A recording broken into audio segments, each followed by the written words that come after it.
I don't like Howard Stern. That's not a surprise. But it's hard to say that he sucks. Hollywood Howie sucks. You know what? This might surprise a few people. This is going to surprise a few people. I don't like Howard Stern. That's not a surprise. That's not a surprise. But when you got Keith Richards on your radio show and they're having a lovely conversation going back and forth about life in general and getting old and how it sucks. I saw a couple of clips, which I rarely search out Howard clips, but I'm a huge Keith Richards fan. I love this book, even though his book was like this thick. But I'm a big fan of the Keith Richards. I'm a big fan that he's still alive because it's amazing what he's been through. But he's admitting how he had to finally stop smoking and doing everything else. And it was a very good conversation. That's what's going to surprise some people. So when people say that Howie sucks, he got Keith Richards. I'm talking to a windowsill. He had Keith Richards on. So for me to sit here and go, Hollywood Howie sucks, I think he's a terrible person. I think he did me dirty behind the scenes. I think he did Opie and Anthony dirty behind the scenes. But, you know, if you're getting Keith Richards on your show and it's a lovely conversation that people enjoyed, it's hard to say that he sucks.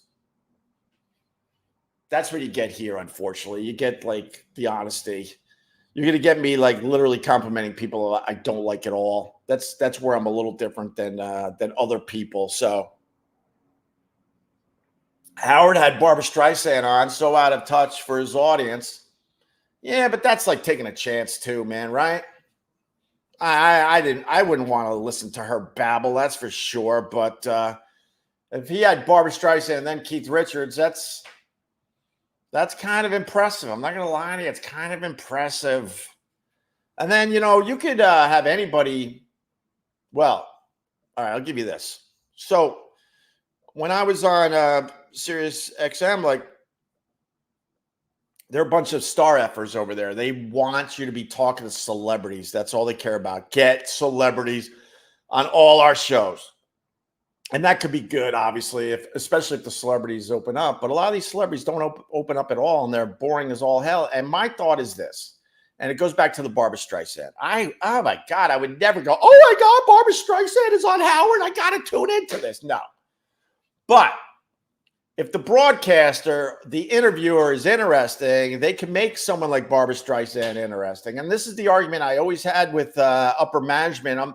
They would be like, we need more celebrities on your show. And back in the day, it was like, they stink. They weren't opening up. Now they have no choice. They have to open up because podcasters and YouTubers are way more famous than a lot of these A-listers. So now they're like, oh, man, you actually got to open up with some crazy-ass stories.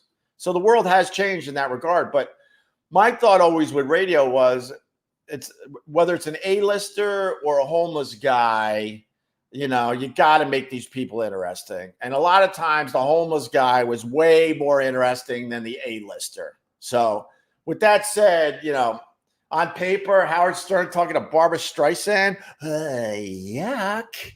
But if he made it interesting, then there you go. There lies the talent. When you can make something like that, when you can make a hunk of shit